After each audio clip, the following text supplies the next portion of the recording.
바퀴 노새를 타고 도망하니라.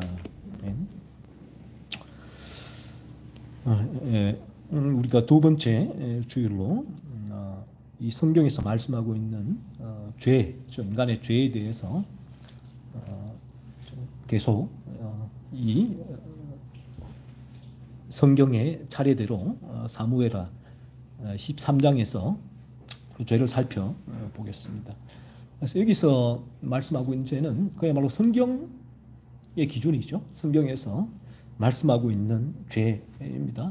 저와 여러분의 뭐 생각이나 뭐 추측이나 사회 관습이나 법에 의한 죄가 아니라 이 성경에서 말씀하고 있는 죄죠. 그래서 오늘 읽은 본문에서 우리는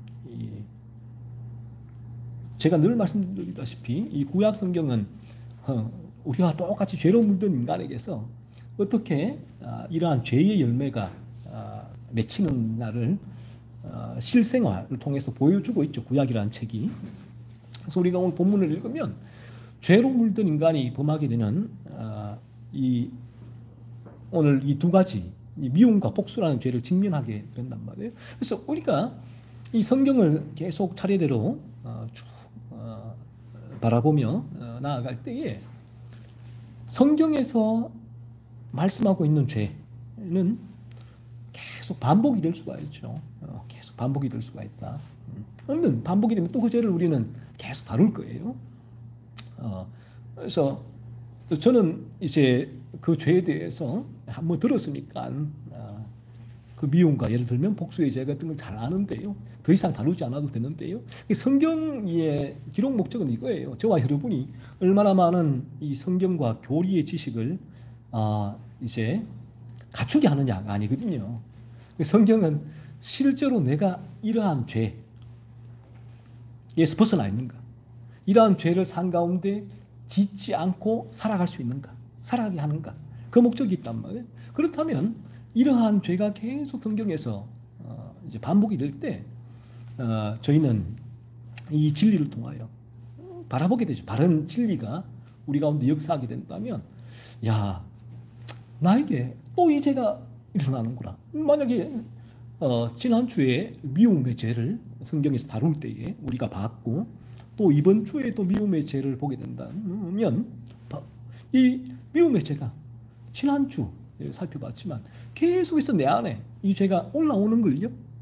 이 부분, 성경은 말씀하고 있는 거예요. 그 죄를 또 바라보고 또 바라보고 또 바라보고 그 죄에 대해서 아파하면서 그 죄에서 벗어나기를 소원하고. 그래서 이 미움이라는 죄가 이렇게 우리에게 영향을 미치죠. 우리에게 지배를 한다. 지배. 이게 우리의 모든 인간의 본성적인 상태니까 이 죄가 모든 인간에게 지배를 하고 있다면 이 성경을 통해서 나에게도 여전히 이 죄가 나를 지배하고 있구나, 그 사실을 깨닫는 거죠. 그 사실을 성령이 역사하면 깨닫게 되고, 그러면 우리가 일어나는 질문은, 그러면 내가 어떻게 이 미움의 죄를 범하지 않을 수 있을까? 그 고민을 늘 하게 되죠. 그래서 그 고민 가운데 또 성경에 답을 구하는 거죠. 어떻게 주님, 하나님, 제가 이 미움의 죄를 범하지 않을 수가 있을까요? 저를 좀 이 죄에서 건져 주옵소서 라는 이제 소원이 일어나게 되죠. 그래서 우리가 이 성경의 죄를 뭐 반복적이라도 계속 살필 수밖에 없고, 왜? 또 하나는 우리가 계속 이러한 죄를 지을 수밖에 없는 존재이기 때문에, 우리가 거듭나더라도 이 죄의 유혹 때문에 이 죄를 계속 범하는 것이 우리 인간들이다. 그러므로 성경에서는 이 죄가 반복적으로 우리에게 말씀할 때에 이 죄를 통해서 또 내가 내 안에 있는 죄를 찾아내고 애통하고 회개하고 죄와 싸우면서 이 죄를 밀어내는 삶을 살게 되죠. 그래서 우리가 이 죄를 다룰 때에 성경에서 죄가 아무리 반복이 될 때라도 이 성경에 우리에게 주시는 이 진리는 제가 늘 말씀드리다시피 인포메이션이 아니다, 정보가 아니다 라는 거예요. 정보는 새로운 정보가 필요하잖아요. 그리고 정보는 계속 확장해 갈 수가 있죠. 확장해 가야 되죠. 정보는 새로워야 되고. 하지만 성경의 이 진리는 인포메이션, 정보가 아니라 라이프, 생명이 생명이기 때문에 생명은 우리가 밥을 먹지 않고는 살 수가 없잖아요. 밥은 늘 똑같잖아요. 밥이 늘 똑같네. 똑같은 새끼를 내가 어떻게 이거는 더 이상 내게 필요 없어가 아니죠. 그 밥을 새끼를 먹지 않으면 살아갈 수 없듯이 성경의 진리는 우리에게 생명이다. 생명이기 때문에 이 성경의 진리는 끊임없이 반복이 돼요. 이 생명은 계속해서 성경의 진리를 통하여서 우리에게 나의 죄를 바라보게 하고 그 죄에서 나를 건져내게 그리스도께로 인도하고 그리스도께로 인도한 후에도 거룩한 삶을 살 수 있도록 이 성경은 라이프, 생명으로 우리에게 계속 작동을 하게 된다. 그래서 우리는 성경의 진리를 지금도 듣는 거예요. 부분들.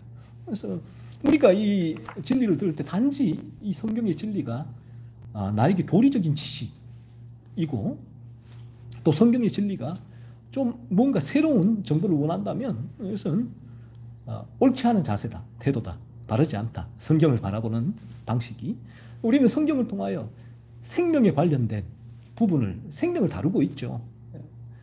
나의 영혼 이제 가장 1차적으로는 내 생명을 바라보고 있는 거고 나의 생명이 정말 유한하구나, 배틀의 것까지 짧구나를 바라보게 되는 거고 진리를 통하여서 그리고 더 중요한 부분은 내 영혼의 생명이죠. 내 영혼의 생명을 성경의 진리는 지금 다루고 있죠. 내가 거듭나야 된다. 내 영혼에 새로운 생명이 들어와야 돼.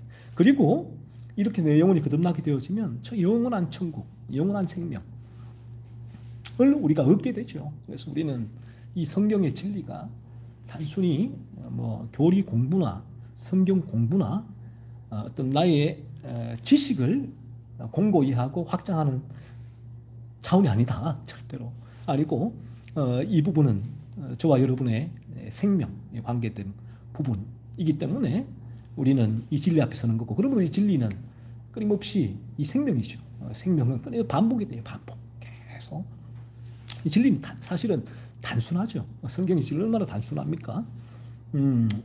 이제 이 단순한 진리가 여러 구절을 통해서 반복적으로 우리에게 흘러 들어온다.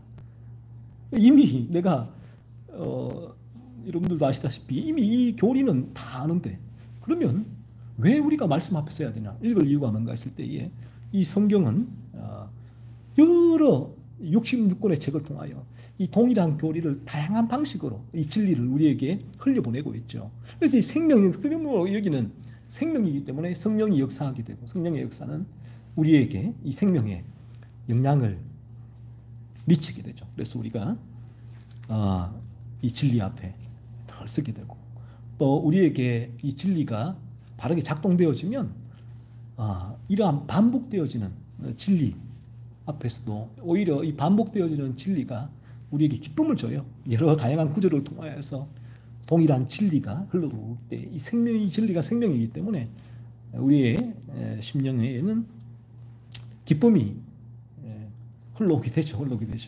그래서 만약에 우리가 이 진리가 우리에게 접점을 이루지 않으면 작동하지 않으면 대단히 어떤 면에서 괴롭고 힘들죠.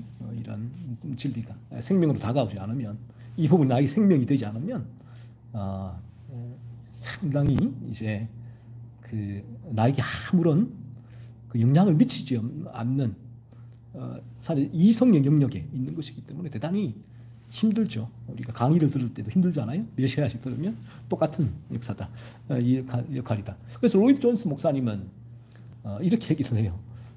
반복이 최고의 스승이다라고 해요. 동일한 진리가 반복되어지는 것이 우리에게는 최고의 스승이다라고 얘기를 합니다. 그래서 우리가 이 성경은 오늘도 우리가 읽은 내용은 이 암논과 압살롬을 통해서 성경은 이 죄를 우리에게 보여주고 있습니다. 그래서 암논과 압살롬은 영적으로 어떤 상태에 있었는가 했을 때에 거듭나지 않은 상태, 즉 죄의 지배 가운데 그래도 자연인이죠. 자연인으로서 죄의 지배 가운데 있었던 상태입니다. 암논과 압살롬이. 그래서 이 암논과 압살롬이 어떠한 이 참된 진리 앞에 선 적도 없었고 또 참된 진리가 암논과 압살롬에게 작동을 할 수가 없었겠죠. 작동을 할 수 없었고, 그래서 암논과 압살롬은 여전히 자연인, 죄의 지배 가운데 있는 자연인의 상태에 있다는 거예요. 그래서 이 두 사람은 죄의 지배 가운데 있는 거듭나지 않은 영적 상태에 있는 사람이다라는 사실을 우리가 보게 되고, 이 사람들 가운데 암논과 압살롬, 죄의 지배 가운데 우리 모든 인간의 본성적인 상태잖아요. 저나 여러분도 이 세상에 태어날 때 암논과 압살롬과 진배 없었다, 동일했다라는 거죠. 그러면 이들에게서 죄가 지배할 때 어떤 현상이 일어나는가 했을 때, 오늘 성경은 스토리로 암논과 압살롬에게 이 죄의 지배 가운데 있는 자연스러운 자연인에게서 맺히는 죄의 열매에 대해서 말씀해주고 있죠. 그래서 이 엄밀히 우리가 보자면 성경은 가장 먼저 우리에게 교훈하고 있는 바가 암논과 압살롬과 같은 죄를 범하지 말라라고 성경은 우리에게 교훈하고 있지 않다는 거예요. 먼저는 가장 먼저 이 암논과 압살롬을 통해서 이런 죄를 범하지 마세요라고 교훈하는 것이 아니다라는 거예요. 오늘 본문을 가지고서 암논과 압살롬을 표본으로 내세워서, 만약에 가장 먼저 우리가 설교를 이 암논과 압살롬을 보세요. 이러저러한 죄를 지었잖아요. 그러니까 이런 죄를 지으면 안 돼요, 하나님이 싫어하세요라고 설교한다면, 사실은 우리 원죄에 물든 인간들은 죄를 범할 수밖에 없잖아요. 전하요. 우리가 원죄에 물든 인간들은 죄를 범할 수밖에 없다고요. 그렇잖아요. 그런데 이 죄를 범할 수 없는 이 장년스러운 죄인들에게 가장 먼저 암논과 압살롬의 죄를 범한 것을 가지고 교훈적으로, 이 사람 보세요, 하나님이 싫어하세요, 그 죄를 범하지 마세요라고 요구를 한다면 사실은 불가능한 요구죠.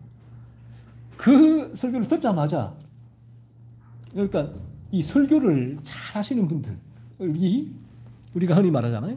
설교를 잘 하시는 분이 있는데 좋은 설교다 했을 때에 그분들은 이 설교를, 요 부분을 어떻게 하느냐 하면, 암논과 압살롬을 가지고 설교를 잘 한다는 게, 암논과 압살롬을 표본으로 내세워서 예화 또 여러 가지 많은 근거 자료를 가지고 인간의 마음을 움직여요. 우리 감정을 움직여서, 그러면 이 설교를 들으면 이런 마음이 들죠. 암논과 압살롬과 같은 죄를 나도 짓지 않아야겠구나라는 감정과 의지가 설교를 듣는 그 시간에 일어나요. 그러면 사람들은 이렇게 생각해요. 야, 은혜 받았다. 그때 눈물도 나거든요. 감정을 건드리니까.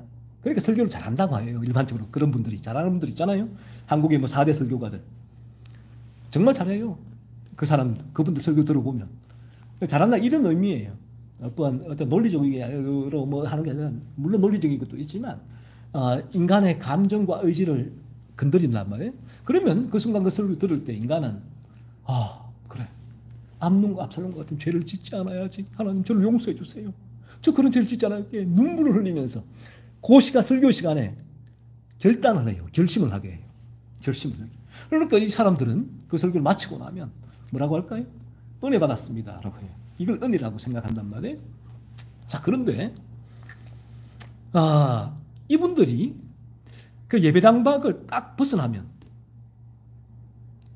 채 몇 시간도 아니에요. 딱 벗어나면 암논과 압살롬과 같은 죄를 나도 짓지 않을 수 있다라는 결심, 의지가 다 무너져요. 불가능해. 이게 뭘까?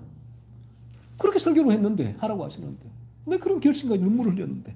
자, 그러면 이분들이 이런 의심을 가져야 돼요. 사실은 내가 그런 삶이 안 되니까, 그러면 나에게 뭔가 문제가 있는 게 아닌가 되잖아요. 성경이 요구하고 있는 이러한 죄 짓지 않는 거룩한 삶을 요구하고 있는데, 죄와 분투하고 밀어내는 삶을 살라고 하는데, 내가 죄가 아파하고 죄와 분투하고 죄를 밀어내는 삶이 내게 있어야 되는데, 이게 없다면 의심을 해야 될 거 아니에요? 이게 뭔가 나에게 문제가 있지 않나. 그런데 그런 의식을 하게 넣어두지 않죠. 일반적으로 이 복음주의 교회에서는. 왜? 거듭났으니까. 구원받았으니까. 자, 그러면 이분이 어떻게 할 것 같아요?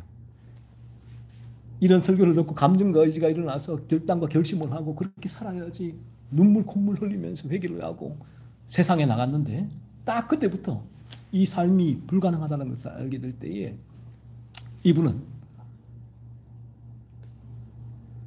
이 부분을 해결할 수 있는 방법은 또 이 설교자에게 찾아야 하는 거예요. 열심히 교회 나가요. 이 설교자의 설교를 또 들어요. 계속 반복적으로 들어요. 사실은 이 마약과 같죠. 마약. 뭐가 다르겠어요? 내 안에 있는 근본적인 내 영혼의 상태는 거듭나지 않은 암논과 압살롬의 상태인데, 암논과 압살롬 상태잖아요. 내가 이 부분은 어느 누구도 점검을 시키지 않아. 어느 누구도 보세요. 당신 어떤 상태, 이 얘기를 해주잖아요. 본인은 이 교회에 나가는 그때부터는 나는 6개월 나가고 학습하고 1년 나가고 세례받고 집사, 권사, 장로 돼. 야, 나는 정말 난 구원받은 거야. 근데 육적인 상태는 사실은 성경은 그렇게 얘기한 적이 없잖아요. 성경은 네가 열매를 맺고 있느냐 그런 거예요. 네 가운데 죄에 대해서 아파하고 죄와 분투하고 죄를 밀어내는 삶이 있느냐, 주님도 마지막 날 그 열매를 요구하신 거 아니에요? 어느 누구도 자기를 점검을 한 적이 없으니까 이런 상태에 있음에도 불구하고 본인은 거듭났다고 믿고 있기 때문에 이러한 삶을 나는 살 수 있어. 하지만 늘 실패하죠. 늘 좌절하죠. 늘 넘어지죠. 늘 똑같이 반복된단 말이에요. 삶 자체가. 그러니까 그 이후에는 이분이 할 수 있는 유일한 길은, 그렇게 가르치니까, 열에 가르치는 길은 또 결심, 의지할 수밖에 없어요. 결심하고 의지하는. 그러니까 내가 결심하고 의지는 우리 힘으로는 하게 되면 쥐어짜요. 대단히 힘든 거예요. 결심과 의지는. 마른 수건에 쥐어짜다가 물이 나오나요? 이 내 스스로 하는 결심과 내가 성경을 읽고 그래, 나 이런 결심, 의지를 가질 거야. 아무리 쥐어짜보세요. 힘들어요. 그러니까 이분이 누구한테 가느냐? 그 결심과 의지를 만들어내주는 설교자, 교회에 가는 거죠. 그러면 쉽거든요. 올라오니까 이게 올라와. 나는 늘 교회 갈 때마다 은혜를 받습니다. 이분에게 은혜는 그거거든요. 그러니까 어떤 현상이 일어나는가 하면 열매가 없잖아요. 이게 뭐냐 하면 늘 우리 한국 교회에 대해서 하는 말이 신앙과 삶의 괴리라고. 신앙과 삶의 괴리. 믿음은 대단히 좋은데 주일 나가서 아멘 하는데 예배당만 벗어나면 이게 양의 탈을 쓰고 있다가 벗어나면 이리로 돌변하는 거예요. 근데 이게 뭔지를 몰라. 이게 몰라요. 이게 문제죠. 그래서 성경은 먼저, 성경의 진리를 우리가 알게 되면, 성경의 진리는 먼저 우리에게 당신, 교회에 다 온 당신들 전부 다 어느 누구도 상관없어요. 암논과 압살롬의 죄를 내세우면서 이런 죄 당신들 지으면 안 돼요 라고 먼저 이걸 요구하지 않는다니까요. 이게 불가능하니까 이걸 요구하고 이걸 살려고 몸부림치는 그들은 진리에서 더 멀어지죠. 더 강팍해질 수밖에 없어요. 그래서 그래, 신앙은 이런 거야. 복음은 이런 거야. 내 삶은, 복음은 아무런 영향을 미칠 수 없어. 신앙과 삶은 별개야 라는 생각 속에서 교회에 나오는 거예요. 그러니까 주일날 날에는, 예배 시간에는 할렐루야 아멘 뜨겁고 찬양하고 눈물 흘리고 불청쩍 뛰는데 예배당 밖으로 나가면 늑대가 1위가 되죠. 여기 조금만 그러면 견디지 못. 이게 우리 인간 존재다. 성경은 먼저 이거예요. 오늘도 이 본문을 가지고 여러분들 암논과 압살롬과 같은 죄를 짓지 마세요가 아니라 암논과 압살롬의 이 죄를 보여주면서 성경은 먼저 이거예요.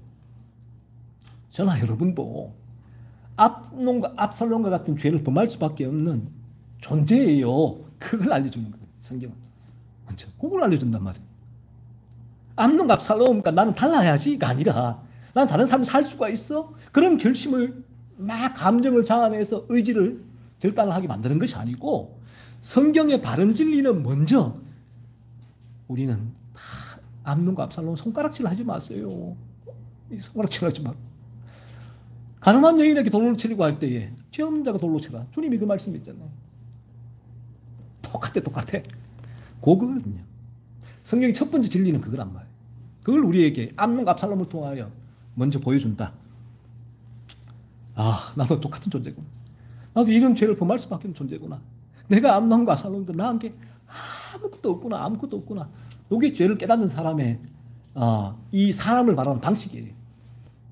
당신보다 내가 더 나아가 아니에요. 죄를 내가 진실로 깨닫게 되면 이나 내나 살인마 유영철이나 나나 똑같아. 이게 깨닫지 못하면 우리 인간은 죄의 경중, 죄의 다수에 따라서 판단을 해요. 이게 자기의거든요. 내가 너보다 좀 더 낫지. 왜? 내가 너보다 더 약한 죄를, 나는 너처럼 그런 죄를 안 지었으니까, 나는 너보다 이 죄를 좀 적게 지었으니까 요 기준, 요 판단으로 사람 볼 수밖에 없다. 하지만 우리가 죄를 참되게 깨닫게 되어지면 니나 내나 저 사람이나 똑같은 죄인이구나. 그 사실을 깨닫게 돼. 거기서 모든 게 출발이 돼요. 이 진리는 거기서 출발된다. 그래서 죄를 깨닫는 게 필요하단 말이에요. 그래서 죄를 깨닫는다는 이 부분, 여기서 진리가 그리스도께로 나갈 수 있는 이 부분이 우리를 끌어가죠. 이게 안 되면 어느 누구도 예수 그리스도에게 한 걸음도 나갈 수가 없죠. 이게 안 되고 예수께 나가는, 그다음에 그 예수님은 제가 늘 말씀하시다시피 성경에 나오는 예수님이 아니라 내가 만들어낸 나만의 예수님, 이름만 예수님이지 사실은 알라딘의 요술 램프와 다른 바가 뭐가 있냐는 거죠. 자, 그러면 그 다음에 나오는 질문이 뭐냐. 첫 번째가 나는 암논과 압살롬과 똑같은 죄인이다. 이게 첫 번째 진리고, 이걸 성경은 우리에게 오늘도 말씀하고 있고, 그럼 두 번째 요 다음에 나오는 성경의 질문이 뭔가 하면, 그러면 어떻게 이러한 죄를 짓지 않을 수 있을까? 암논과 압살롬과 같은 이런 죄를 내가 짓지 않을 수 있을까 하는 거죠. 성경은 가장 먼저 항상 그래요. 우리가 진리를 바라보게 될 때는 가장 먼저 나는 암논과 압살롬과 같은 죄를 범할 수밖에 없는 존재구나라는 사실을 말씀을 통해서 바라보게 돼요. 하나님의 은혜가 임하면 이 부분이 깨달아진다니까요. 이게 은혜란 거니까. 우리 인간은 절대로 이 부분들이 내 힘으로 깨달을 수가 없단 말이에요. 아, 내가 암논과 압살롬 같은 죄인이구나. 아, 천만에요. 이러니까 우리가 바리새인이죠. 우리가 내가 너보다 세리와 죄인보다 내가 더 나아. 왜? 도덕 종교 윤리적으로 나는 너희들처럼 그런 드러나는 수많은 이 죄를 나는 짓지 않고 있으니까 이 바리새적인 자기의죠, 자기.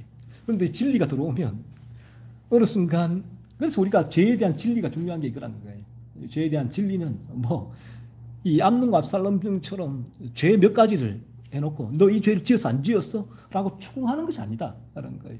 이 죄에 대한 진리는 저와 여러분은 우리는 다 똑같구나. 이 자리에 있는 사람들도 어느 누가 저도 마찬가지.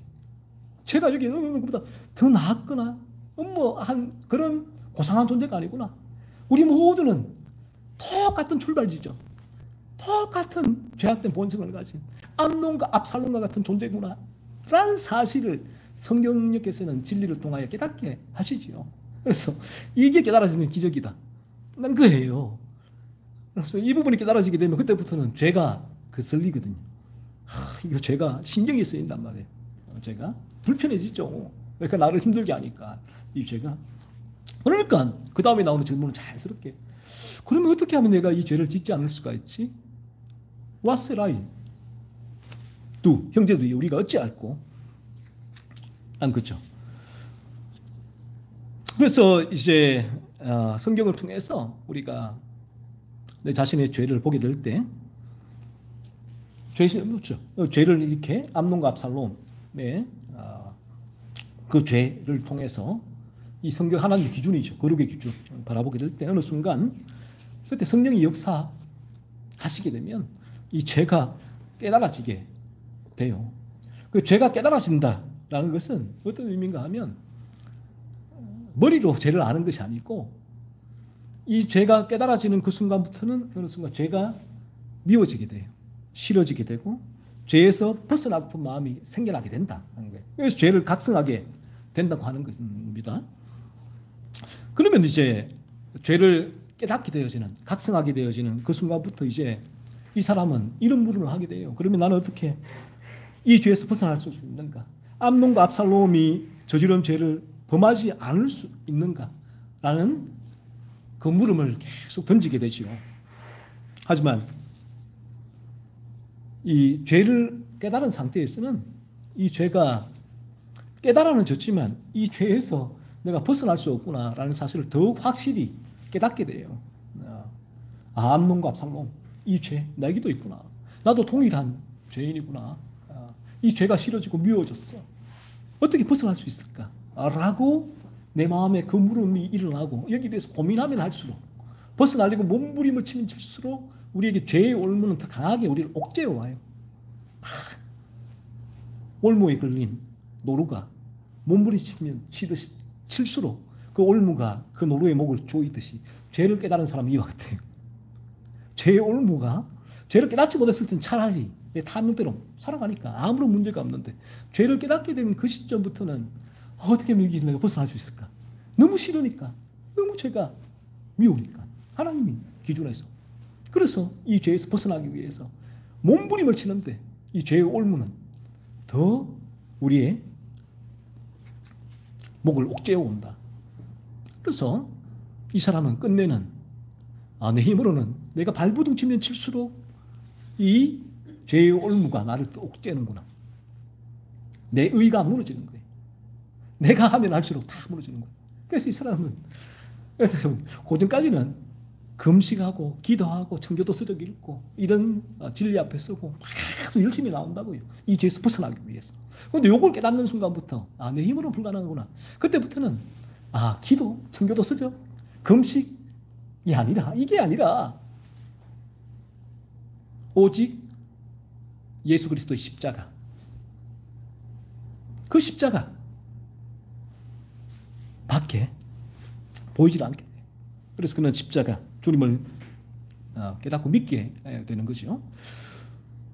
오늘 우리가 읽은 본문에서 우리는 암논과 압살롬에게서 일어난 죄를 보게 되면 오늘은 시간 관계상 제가 암논의 죄, 이 미움의 죄만 다룰 거예요. 다음 달에 압살롬의 죄를 또 다룰 건데,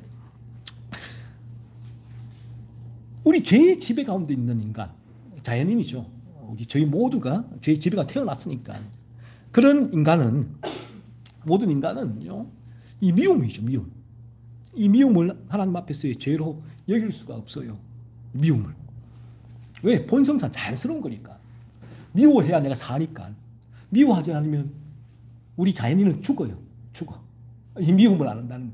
그래서 이 스님들이 막 미워하지 않기 위해서 그 돌을 깎고 하잖아요. 막 하는데 그럼 뭐가 생겨요? 사리가 생긴다고요. 마른 쑥은 쥐어짜는 것 같다. 물 내려고. 그래서 이 미워하는 거는 너무나 자연스러운 거예요. 그란 말이에요. 그러니까 누군가 나를 거듭나지 않아서 미워할 때 정상이구나. 그러니까 이 죄의 관점이에요. 누가 나를 미워하면 그게 정상이구나. 근데 내게서 이 죄에 대한 감각이 없으면, 죄에 대한 감각이라도 일어나지 않았다면, 누군가 나를 미워하면 똑같죠. 눈에는 눈, 이에는 이. 똑같이 이제 우리는 미움으로 대응을 할 수밖에 없는데, 일단은 우리가 알아야 될 성경의 진리는 죄로 물도 태어난 모든 자연인에게 있어요. 미움은 지극히 정상적이다. 누군가 여러분을 삶 가운데서 관계를 맺고 있는 사람들이 어느 날 아무 이유도 모르겠는데 나를 미워한다. 뭐 보이잖아요. 말로나 행동으로 미워한다면 그 부분은 지극히 정상이다라고 보시면 된단 말이에요. 그래서 이 죄로 물들어 있는 모든 우리 인간은 이 미움을 가지는 것은 일반 은총적인 생각 가운데 일반 은총으로 이 잘못된 것이다라는 생각은 할 수가 있는데, 이런 걸 막 미워하니까. 도덕과 교훈, 우리 학교에서도 도덕 시간에도 배우잖아요. 친구를 미워하지 마, 친구를 사랑해, 이거 배우잖아요. 성경도 미워하지만 사랑해? 불경도 미워하지만 사랑해? 이게 똑같이 가르친단 말이에요. 그 도대체 뭐가 다르냐는 거예요. 뭐가. 그 단지 우리가 그래 너야 누군가를 미워하지 않을 거야. 그래 각오하고 결심 사랑할 거야. 각오하고 결심한다면 교회 나올 필요가 없잖아요. 절에 가도 되고 성당에 가도 되고 뭐 유교 가도 된단 말이에요. 도덕 배우면 돼요. 공장에 가서 배우면 돼요. 그럼 도대체 뭐 차이냐는 거죠. 미워하지 않고 사랑한다. 이 미움. 이 미움이 성경의 진리는 하나님 앞에서 죄라고 말씀한다는 거예요. 이 차이죠. 결정적인 차이가. 하나님께서 미워하시는 죄란 거예요. 그래서 우리에게 제가 늘 말씀드리다시피 이 진리를 지금 제가 죄에 대해서 얘기할 때에 이 죄가 암론이 그런 미움의 죄가 단순히 이 세상의 화목, 가정의 화목, 나의 평안을 위해서 미워하지 사랑하는 게 아니에요. 하나님 앞에서 죄이기 때문에 하나님의 기준에서 죄라고 말씀하시기 때문에 암논의 미움의 죄가 죄란 거예요. 더 이상 더 해야도 안 해. 요셉도 그 보디발의 아내가 요셉을 유혹했을 때 요셉이 이런 고백을 하잖아요. 이렇게 얘기하잖아요. 내가 어떻게 이 큰 악을 행해서 당신 남편에게 죄를 범하리까 아니잖아요. 하나님 앞에 득죄하리까. 하나님 앞에서 죄. 우리 죄가 깨달아지면 우리의 모든 기준은 옮겨와요. 세상, 내 생각, 내 기준에서 하나님의 기준으로 옮겨와요. 이 죄가 깨달아졌다는 거예요. 하나님 앞에서 기준이 죄이기 때문에 이게 너무 싫고 미워져. 그럼 누구한테 회개해요? 하나님 앞에 회개하는 거예요. 그래서 성경은 끊임없이 하나님께 회개하라. 그 예수를 믿어라. 이 율법적인 회개지만 먼저 죄각성의 회개인데 그렇게 성경은 말씀하고 있다는 거죠. 그래서 우리가 하나님의 이게 철저하게 은혜예요. 인간의 노력으로 죄가 깨달아질 수는 없어요. 제가 아무리 멋들어지게 설교하고 이해하기 쉽게 설교를 하더라도 그 여러분의 지식의 창고는 확장될 수 있지만 이 죄가 깨달아질 수는 없어요. 오직 하나님의 은혜예요. 성령의 역사다는 거죠.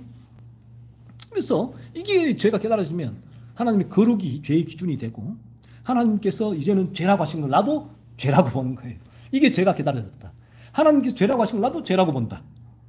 그래서 하나님 앞에서 이 암논의 죄를 가지고 하나님 앞에서 암논이 이 미움의 죄를 보고 있고 이 죄를 바라보면서 거듭난 분들은 어떤 일을 할까요? 이 죄를 바라보면서 하나님 저도 이 죄를 범했네요. 지난 한 주가 내 안에 이 미움의 죄가 올라왔네요. 회개합니다. 용서해 주세요. 이 찔림이 있어요. 그리고 이 죄와 분투하게 되겠죠. 밀어내기 위해서. 이 죄가 내 마음을 지배하지 못하기 위해서. 미움은요. 암논의 죄, 미움의 죄는 하나님 앞에서 범하는 죄예요. 내 생각, 세상의 법, 사회의 통념이 아니라 하나님이 거룩과 죄의 기준점, 중거점이 되신다는 것입니다. 하나님께서는 성경을 통해서 우리 죄에 대해 말씀해 주세요. 우리가 성경 밖에서는 죄를 몰라요. 우리 성경을 왜 보느냐? 하나님은 거룩하신 분이니까. 성경을 통하여 죄를 보게 되면 하나님의 거룩이 드러나게 돼요. 하나님의 거룩은 성경 율법을 통하여 우리에게 죄를 깨닫게 하십니다. 그래서 오직 우리가 바르게 죄를 알 수 있는 유일한 길은 성경, 하나님께서 우리에게 죄를 알려주신 이 책, 하나님의 계시의 책을 통해서만 알 수가 있다. 그래서 우리는 성경을 통해서 죄를 찾아내죠. 하나님께 회개하게 된단 말이에요. 그 미움을 죄라고 이제 성경에서 말씀하고 있는데 여러 몇 구절이 있는데 오늘도 제가 한 구절만 좀 다루겠는데 요한일서 여러분 잘 아시죠? 요한일서 3장 15절을 보면 이렇게 말씀하세요. 어떤 면에서는 좀 쇼킹한 말씀이기도 하죠. 이 구절 자체가 성경이 이렇게 얘기하거든요. 그 형제를 미워하는 자마다 살인하는 자니 살인하는 자마다 영생이 그 속에 거하지 아니하는 것을 너희가 아는 바라. 이 시기에 도대체 이 말씀이 우리 사회의 통념, 세상의 법과는 전혀 도무지 그러한 지식으로는 이해할 수 없는 말씀이란 말이에요. 이 자체가. 이렇게 얘기잖아요.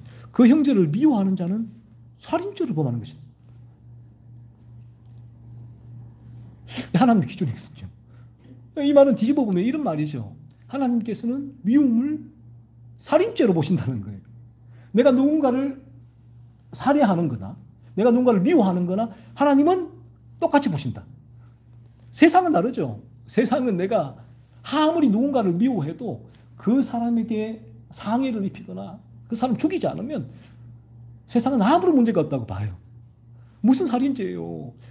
내가 그 사람을 살해하지 않고 오히려 그 사람에게 화평의 손을 내밀고 축복의 언어를 말하고 그 사람을 끌어안으면 세상은 그 사람을 향하여 위인이다, 훌륭하다, 존경받을 사람이다 라고 얘기를 하죠. 하지만 우리 하나님의 기준에서는 미움은 살인죄. 너무 충격적인 말씀. 이 세상은 말하잖아요. 세상은 오히려 이렇게 우리에게 조언을 합니다. 우리가 이 진리의 조언을 받지 못한다면 세상의 조언을 받을 수밖에 없는데 세상은 심리학적으로 상담학적으로 이렇게 얘기를 하죠. 이 미움을 담아두면 병이 된다. 미움을 발산해야 된다. 우리의 분노를 누르면 병이 된다. 분노는 그 방식으로 발산해야 된다. 이게 이제 세상의 심리학적인 해결법이 되죠. 하지만 우리의 기준은 성경이에요. 성경은 분명히 미움을 살인죄라고 말씀하고 있다는 것이죠. 그래서 우리가 누군가를 미워한다면 요한 3장 15절 말씀처럼 이렇게 말하죠. 그 형제를 미워하는 자마다 살인하는 자니 살인하는 자마다 영생이 그 속에 거하지 아니하는 것을 너희가 아는 바라. 우리가 누군가를 미워하면 우리 안에는 내가 살인죄를 범하는 것이고 그리고 우리 안에는 영생이 가지 않는다. 즉 거듭나지 않았다라고 성경은 말씀하고 있다는 거죠. 그러면 우리가 이런 의문점이 듭니다. 그러면 이 세상을 살면서 누군가를 미워하지 않는 사람이 어디 있냐는 거예요. 거듭나더라도 미움이 올라오는데 그렇다면 예수님을 참되게 믿어 거듭나서 영생이 그 안에 가는 사람은 아무도 없는 거 아니냐. 거듭나더라도 미움이 올라오는데 그러면 내가 죄를 범하면 영생이 그 속에 거하지 않는다고 사도 요한은 말씀하고 있는데 그러면 거듭난 사람들도 미워하잖아요. 그러면 그 사람도 영생이 거듭나지 않은 거 아닌가요? 라는 물음이죠. 그래서 우리가 이 성경을 잘 봐야 할 필요가 있는데 여기에서 이 구절에서 미워하는 이라는 이 단어가 너무 중요한 단어입니다. 미워하는. 이 단어는 이 헬라어 시제로 보면 능동분사예요. 능동분사. 헬라어 시제로 능동분사가 어떤 역할을 하는가 하면 이 단회적으로 미워하고 끝이 난다라는 의미가 아니라 이 동사는 능동분사는 ing란 말이에요. 계속된다는 거예요.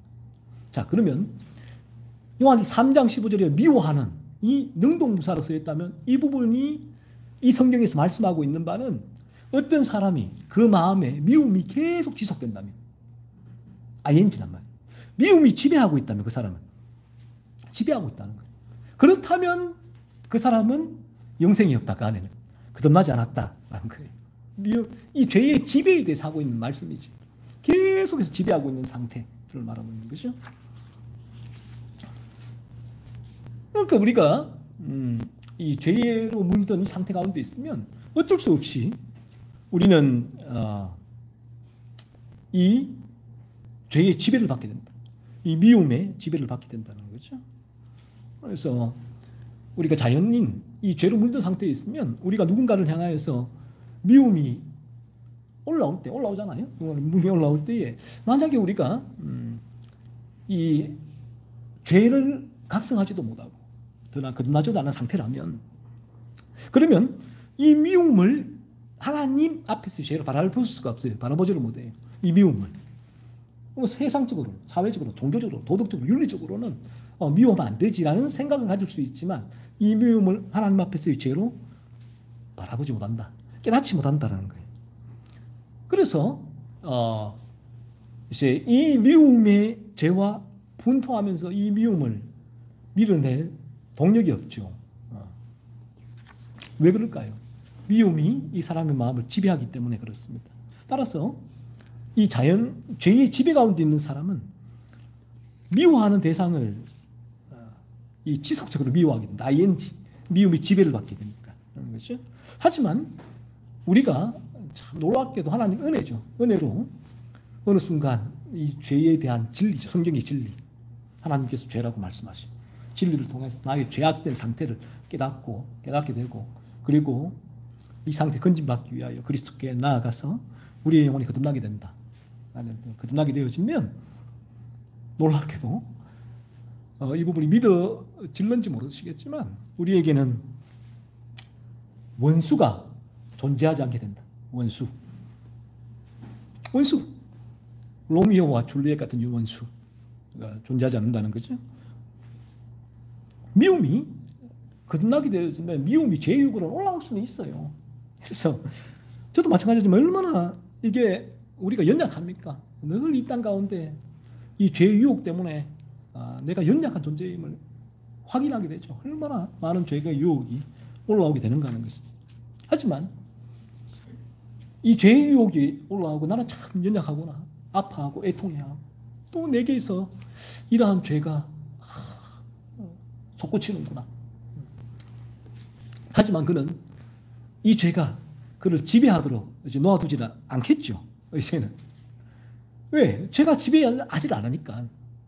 죄를 지배하는 상태 벗어났으니까. 주님의 십자가를 붙들고 그 안에 주님의 생명이 살아 숨쉬니까. 그래서 그는 이제 미움이 올라왔다. 그 사실 자체가 이미 죄를 범한 거죠. 미움의 죄, 이 죄의 유혹이 올라왔기 때문에. 그래서 그 사실로 인하여 아파하고 괴로워하게 되죠. 괴로워하게. 하나님께서 미움을 죄라고 하셨기 때문에. 그는 내가 하나님 앞에서 또 죄를 범하였구나. 자연스럽게 이런 고백이 나올 수밖에 없겠죠. 하나님, 저를 용서하여 주옵소서. 이렇게 기도하게 되고 그리고 이 죄와 분투하게 된다. 그렇죠? 그래서 물론 이러한 분투도 내 힘으로는 불가능해요. 아무리 마른 수건을 여러분 짜보셔야지 해야 물 한 방울 나오질 않는다라는 거예요. 어떤 죄를 이길 수 있는 동력 어디서 나오는가? 그리스도의 십자가 밖에 없어요. 그리스도의 도우심 있어야 가능해요. 그리스도를 바라봐야 되고 묵상해야 되고 주님 저를 도와주세요. 그래서 그는 마침내 이 미움이 자신의 마음을 지배하지 않게 한다. 그래서 이 사람에게는 미움의 죄의욕은 올라올 수 있어요. 그리고 이 미움이 어느 정도 일정 기간 지속은 될 수가 있어요. 또 우리의 영적 컨디션, 로이 존스 얘기잖아요. 영적 침체가 올 수가 있는데 그 영적 침체에 따라서 그 죄가 강하게 올 수도 있고 유혹이 지속될 수가 있고 하지만 이 죄가 지배할 수는 없어요. 그 사람을. 그러니까 그 사람에게는 원수가 없는 거죠. 이 죄가 지배를 하지 않으니까. 이 죄가 지배할 때는 원수가 많아요. 원수가. 세상에서 살아오면서 그 생각만 하면 그냥 이가 부득부득 깔리는 원수들이 얼마나 많은지 몰라요. 우리 가운데. 그런데 우리에게 이러한 은혜가 제가 기적이라고 하는 거예요. 이거는 기적이에요. 기적. 이러한 삶은 한편의 감동적인 설교를 통해서 내 마음에 그런 눈물이 흐르고 이제 결심과 의지가 생겨난다고 해서 이루어질 수 있는 게 아니라 전적인 하나님의 은혜다. 내 영혼이 새롭게 변할 때에 내가 이리에서 양으로 변하게 될 때에 양의 두잉으로서 일어나게 되는 이리가 양이 되는 것이 기적이죠. 그래서 우리가 죄가 여전히 지배하고 있는 만약에 우리가 그러한 상태에 있는 자연인이라면 한번 생각해 보세요. 이 미움이 올라왔을 때 여러분 어떻게 대처하십니까? 어떻게 대처할 것 같아요?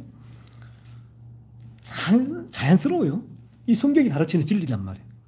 미움이 올라왔을 때, 미움이 오게 될 때는 미움이 어떤 원죄 자체가 지배하고 있기 때문에 그 원죄의 지배 가운데 미움이 생기는 거기 때문에 이 미움이 그의 마음을 지배하고 있기 때문에 그는 계속해서 내가 미워하는 대상을 미워할 수밖에 없겠죠. 하지만 내가 너무너무 미운데 나의 상황과 환경과 조건과 그런 관계가 미묘하게 얽혀 있기 때문에 이 미움을 드러내지 않았을 뿐이죠. 여전히 그 미움이 내 마음을 지배하고 있지만 그 사람과의 관계를 끊어낼 수 없다면 내가 힘들고 불편해지니까, 그 관계를 끊어낼 수 없는 상황이라면 내가 힘들고 불편해지니까, 내가 미움이 나를 지배하니까 여전히 그 사람을 미운데, 미워하는 그 사람을 향해서 웃고 인사하고 악수하며 일상의 관계를 가지며 살아가게 되죠. 반대로 아니면 이제 내가 미움을 지배하고 있으니까 내가 계속해서 그 미워하는 대상이 이 미움이 내 마음을 지배하고 있기 때문에 그 상과의 관계에서 이제 내게 힘이 있다면, 나에게 힘이 있다면 그 미움을 발산하게 되죠. 복수를 하게 되는 거예요. 강하게 복수를. 그래서 이 세상의 정오와 다툼과 폭력과 이 살인, 전쟁이 그치지 않는 이유가 뭔가 했을 때 바로 이 미움의 죄가 사람의 마음을 지배하고 있기 때문에 성경이 말씀한 바가 그것이다 라는 것이죠. 그래서 우리 성경을 통해서 성경의 진리 앞에서 이제 누군가를, 성경의 진리는 그래요. 성경의 진리는 제가 늘 말씀드리지만 다른 누군가를 비추는 목적이 아니에요. 철저하게 나. 성경의 목적은 나를 보게, 나를. 오늘 본문에서의 암논도 마찬가지인데, 이 암논은 미움을 죄로 바라볼 수 없었죠. 모든 사람과 마찬가지로 죄로 물들어 태어난 죄악된 본성을 가지고 이 암논은 살아오고 있기 때문이에요. 그래서 암논에게는 당연히 오늘 이 스토리에서 암논이 행한 미움의 행위를 바라보게 될 때에 이것이 너무나 자연스럽구나 라는 사실을 우리가 알게 되는 것입니다. 왜? 암논이 죄의 미움이 그를 마음을 지배하고 있기 때문에 자연스럽게 이 미움의 죄와, 그러니까 암논에게는 불편하지도 않았고 또 이 미움의 죄가 아프지도 않았고, 그러면 미움의 죄와 분투할 수도 없었고, 그렇다면 이 미움의 죄가 그를 지배하고 있을 때는 그가 살려면 호흡을 해야 되죠. 호흡이 뭐예요? 이 미움을 발산하는 길밖에 없다라는 것이죠. 오늘 본문, 이것이 본문에서는 암논에게는 다말을 미워하는 마음이 올라왔단 말이에요. 15절에는 암논이 다말을 심히 미워하였다 기록을 하고 있다. 다말을 향한 미움의 불이 불타올랐습니다. 그런데 암논은 이 미움의 죄를 회개할 수가 없었죠. 미움이 죄다라는, 하나님 앞에서의 죄다, 그 사실에 무지했고 어느 누구도 이해해 준 적이 없으니까, 그리고 미움의 죄가 전혀 깨달아지지 않았기 때문에, 그래서 암논의 마음에는 다말을 미워하는 미움이 점점 커진 거죠. 심히 미워했다. 보통 미워한 게 아니라 암논이 심히 미워했다. 그래서 이 미움은, 그리고 필연코 이 죄로 물든 우리 인간, 죄의 지배가 인간은 복수로 이어집니다. 복수. 죄로 물든 우리 인간은 다 그래요. 우리 이게 죄성인데 내가 미워하는 그 대상이 상처받기를 원해요. 내가 미워하는 그 대상이 아파하기를 원해요. 내가 미워하는 그 대상이 실패하기를 바라요. 그리고 내가 미워하는 대상이 궁극적으로 어떨까요? 사라지기를 바라죠. 아니, 복수의 마음을 가지게 된다. 암논은 다말을 미워했죠. 그리고 미움이 지배하니까 이 미움을 표출했습니다. 복수했습니다. 암논은 다말을 미워할 때 이 미움이 죄라는 사실을 전혀 인지할 수 없었고 깨달을 수도 없었고, 그러므로 이 죄와 싸울 힘도 없었고, 그러므로 암논이 할 수 있는 유일한 한 가지 일은 이 죄에 대해서 무엇을 할 수 있는가 했을 때에 이 죄를 먹이는 거예요. 이 미움을 발산하는 길을 택할 수밖에 없었다. 이 복수죠. 암논의 다말을 향한 이 미움의 발산은 이 다말을 쫓아내는 것으로 나왔잖아요. 다말을 범하고 나서 어떤 양심의 가책이나 율법에 의해 책임지겠다는 태도를 취지 않았죠. 어떤 책임을, 자세를 취하지 않고 이 일어난 미움이 다말을 쫓아내는 거예요. 왜 다말이 16절에 이렇게 간청을 하잖아요. 옳지 않다. 이 나를 쫓아내는 이 큰 악은 아까 내게 행한 그 악보다 더 큰 악이다라고 다말이 암논에게 간청을 합니다. 암논이 이 다말을 범하는 것보다 쫓아내는 것이 더 큰 악이라고 말한 이유는 이 고대 이스라엘 사회에서 이 성폭행을 당한 여성은 극심한 수치와 사회적 낙인이 따라왔어요. 그래서 피해 여성이 이 가해자와 결혼하지 않으면 평생 결혼할 수가 없게 된다. 가족과 사회로부터 버림받는 경우가 많았단 말이에요. 신명기 22장 28절로 29절 등의 당시 율법에서는 그래서 이 성폭행을 가한 남자가 피해 여성과 결혼하고 평생 버릴 수 없도록 율법에 규정을 했단 말이에요. 이는 피해 여성의 사회적 경제적 보호를 위한 장치였죠. 장치.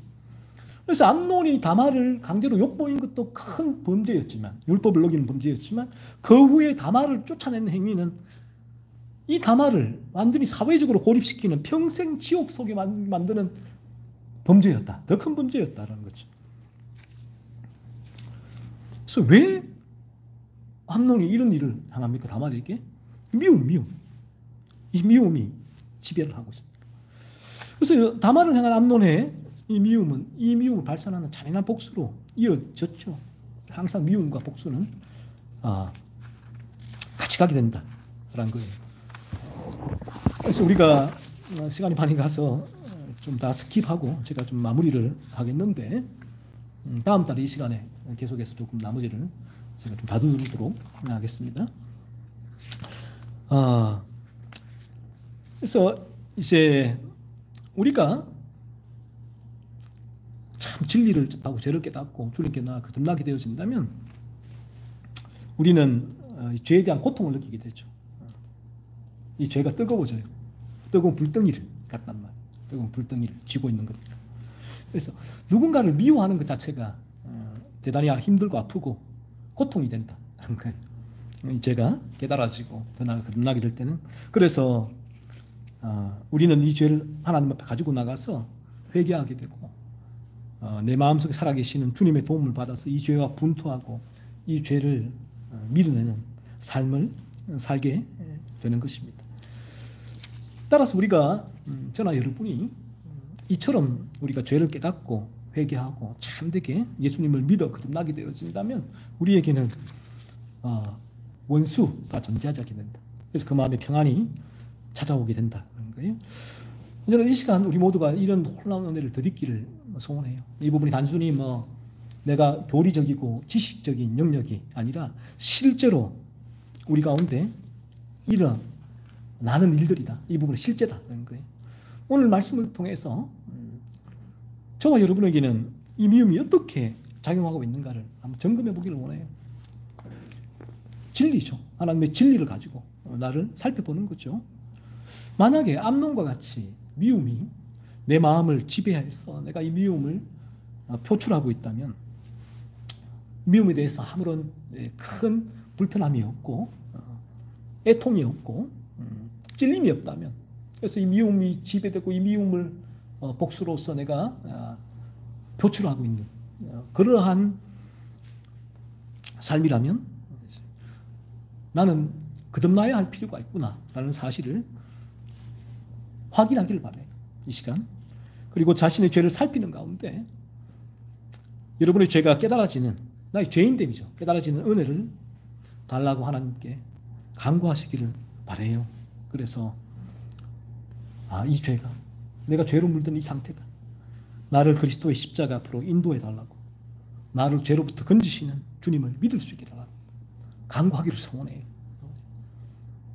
이 성경은 단순히 이러한 어떤 하나의 지식을 주는 것이 아니라 여러분에게, 여러분도 이 성경은 나의 상태, 영적인 상태를 성경이 바라보게 하는 거예요. 점검하게 하는 것입니다. 확인하게 하는 것입니다. 그리고 이 미움의 죄의 불덩이죠. 이 고통을 조금이라도 느끼는 분들은 즉시 주님의 십자가로 달려가십시오.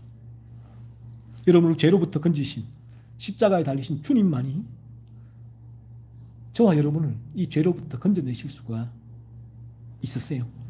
그래서 주님께 달려나갈 때, 주님 붙들 때 거듭날 수 있게 되는 것입니다. 다음으로 미움의 죄를 깨닫고 회개하며 이 죄와 분투할 수 있는 분들, 깨달으시고 이 죄와 분투하고 있는 분들은 이런 말씀을 통해서 더욱 세밀하고 구체적으로 자신에게 일어나는 미움의 죄를 찾아내십시오. 더 세밀하게 보십시오. 그래서 이 죄를 가지고 하나님 앞에 나가서 회개하세요. 그리고 이 죄와 분통하세요. 이게 가능하다는 거죠. 그래서 죄를 죽여나가는 은혜가 있기를 소원합니다. 우리 모두가 참되게 이러한 거듭남의 은혜를 덧입음으로 말미암아 우리 삶 가운데 우리에게 비움이 죽어지는, 그래서 우리에게는 그 서로를 향해서 우리 모두에게, 우리의 세상 모든 삶에 그래 우리에게 미움이 죽어지면서 사랑이 흘러갈 수 있는 통로가 기적과 같이 하나님의 은혜로 우리 모두에게 임할 수 있기를 소원합니다. 기도하겠습니다. 하나님 아버지, 오늘